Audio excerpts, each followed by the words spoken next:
Hi guys, welcome back to my channel. This is Elsie and you're on Essential. I'm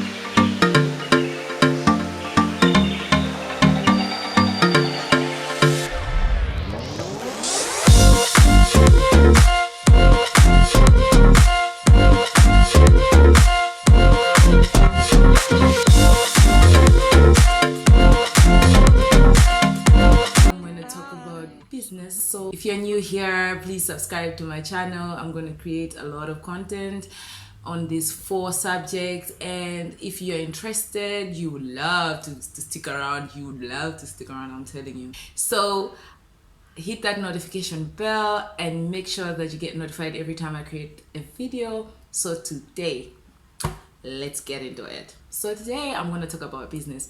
I'm when I put my heart into something, I really put my heart into it, like 100%. So I'm a very passionate entrepreneur. I love entrepreneurship. I've been an entrepreneur since I was, I don't know, at a very young age, and I just felt like I didn't really have so much support, but I could be far right now. Anyway, that's a talk for another day. But today I want to talk about how I actually started my business. So right now I have a business called Daisy Sweet Treats. I bake cakes, I bake cupcakes, I bake cookies, I bake all sorts of sweet treats. If you want, you can order with me. If you're around Stellenbosch. But today I just want to talk about how I started this business. This business started a long time ago. Well, where do I start from? Okay, so I actually started with this business, but accidentally. No, I didn't really plan to start this business. Initially, I'd invested my time and effort and a little bit of my money into a cosmetic business. So what I wanted to do was to sell cosmetics. I was actually selling cosmetics, so it's not like I didn't start it. I was actually selling cosmetics. I had a little shop, a very small tiny shop, where I employed like one person who would sell my merchandise. And I remember, yeah, those were the days. I remember I would travel far away to get stock and put in the shop, but my shop was never full. Like, I don't know what was happening. My shop was never full. Like, I would buy lots of things, and when I'm coming back, I'm so excited. And when I put them in the shop, they would just look like, you know, in the kitchen where you just put some cups and there's a lot of space around to work. It just didn't really work out for me. In the end, the shop was not making any profits. I was paying salary to this girl, and I could not continue anymore, so I closed it down. I remember I took all those things home. I don't know what I did with them, but hey, well. So of course I didn't give up. I know that entrepreneurship journey is not easy.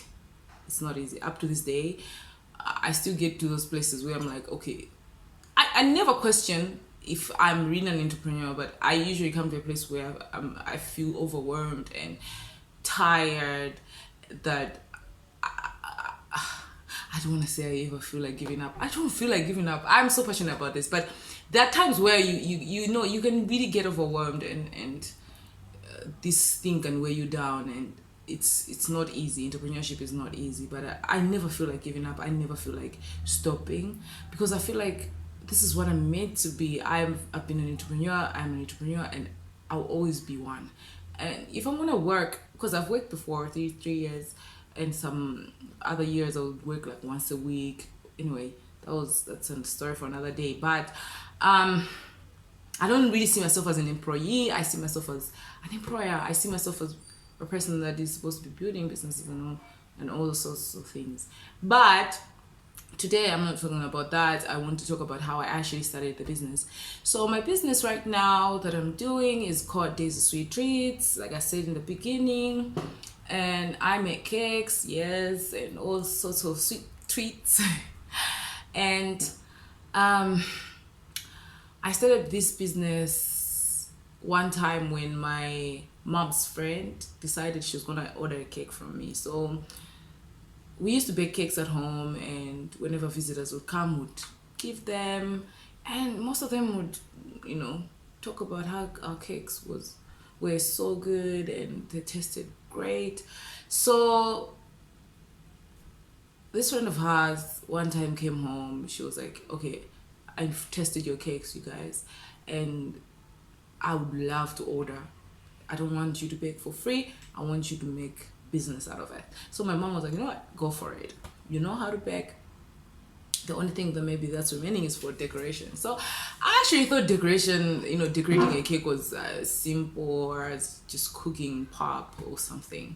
So I took the challenge. I was like, okay, give me the deposit. So you can actually see that I'm starting this business with zero. Like I had 0 cents starting this business. And my mom's friend, good thing is with cake business, I think every baker knows this. Like if you're gonna bake a cake for someone, they have to give you a deposit first.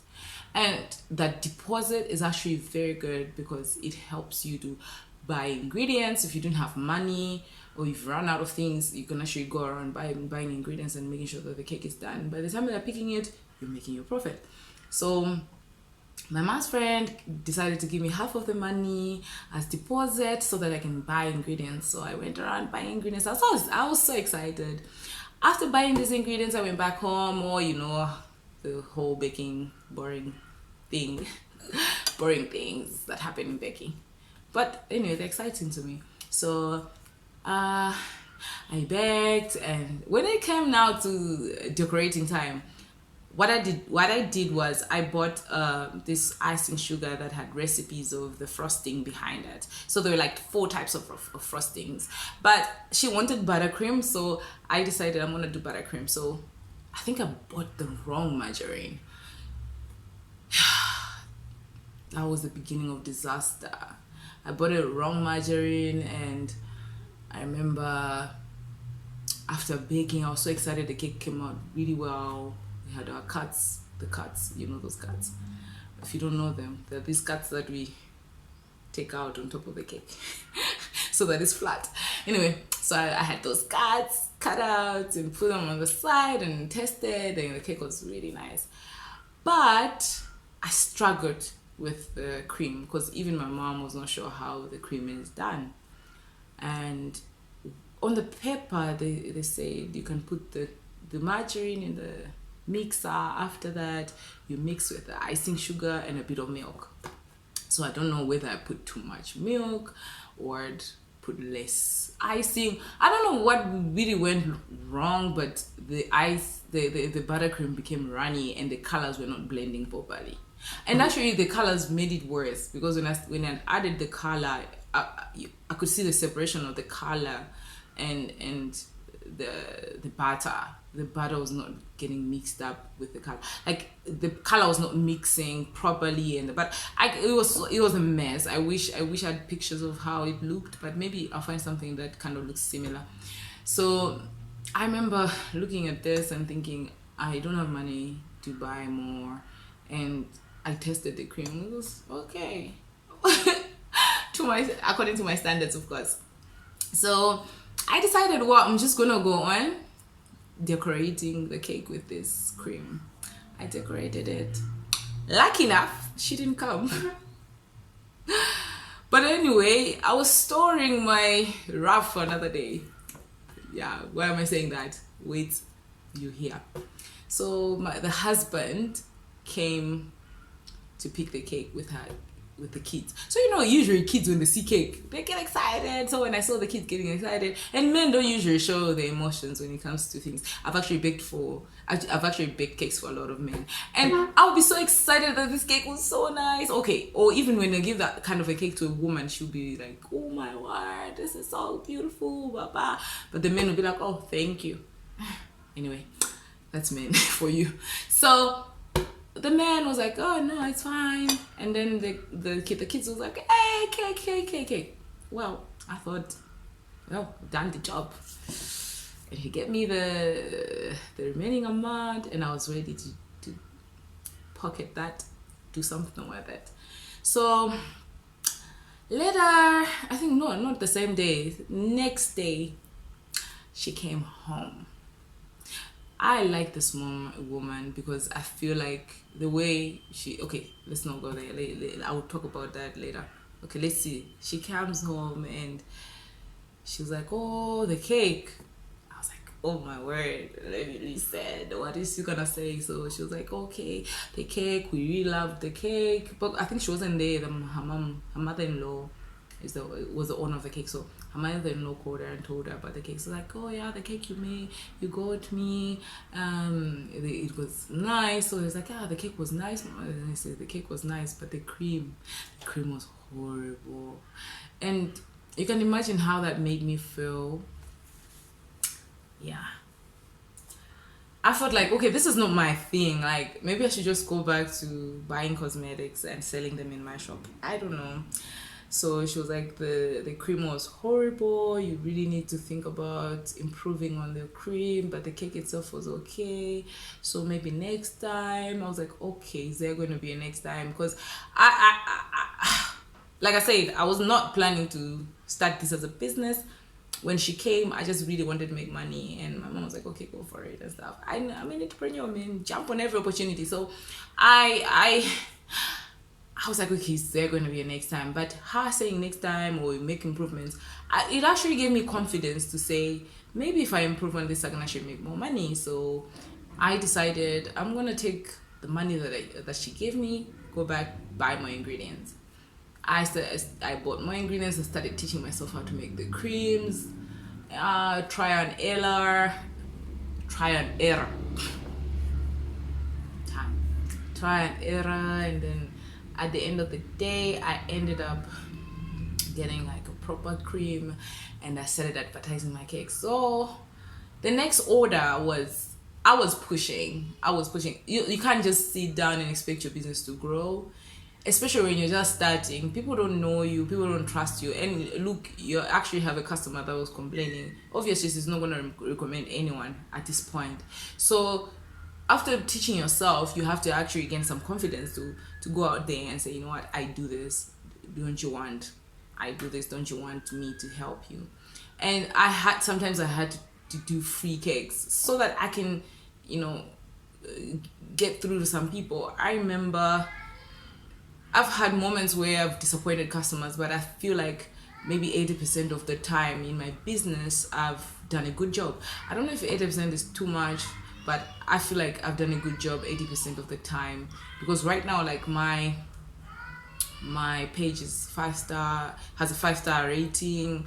Not that I know 100% that everyone was happy, but I believe that I do my job well, and if there's a need for improvement, I take those the feedback that I receive from my customers, and next time I try to improve and just see how best I can deal with situations. So that day when she gave me that feedback, it wasn't really for me to quit or to say, okay, you will never be good at this.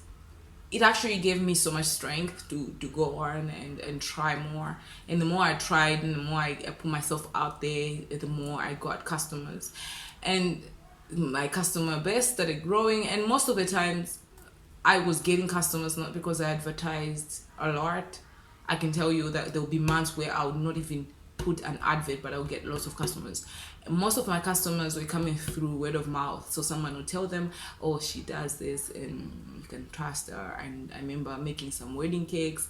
I remember making birthday cakes, all sorts of cakes, like all different types of cakes. So these were coming, most of them were coming by word of mouth. I don't really do a lot of marketing. Of course, right now, because I'm studying, so I don't want to be too busy as well to neglect my studying. I really need to finish this, but at the same time, I still do this business. So I don't really do a lot of marketing, but I still get customers. I know it's because when I get the job done, they tell each other, oh, there's this girl, there's this woman, you can actually, whatever you want to call it, you can actually ask her and she'll help you out. So yeah, that's how I started my business, with 0 cents. I didn't put anything in this business. Okay, maybe the most important thing that maybe overlooking is the fact that maybe at home we had a stove, which maybe if you do not have a stove, you might have to invest in. So, I mean, this thing does not work for everybody, but you can actually try. If you have some of these resources at home, you can try to start these businesses on your own without money, without so if, let's say, if someone is in the position that I was, where they have everything at home, the stove, they have the mixers, they have, no, do you have a mixer? I don't remember, because I remember buying a mixer later on, yeah, with the money from the business. But anyway, yeah, so if you have a stove, I think the most important thing when it comes to baking is the stove. Everything else, you will sort it out. So I had the stove and I baked the cake. Yeah, I think I didn't have a mixer. That's why the cream didn't even come out so well. So get your first cake, get it out there.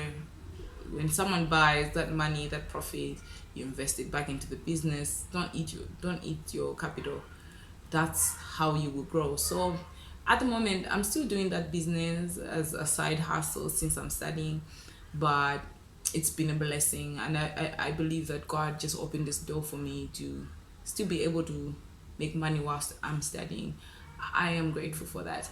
So yeah, that's how I started this business. And if you have any questions, please put them down in the comment section.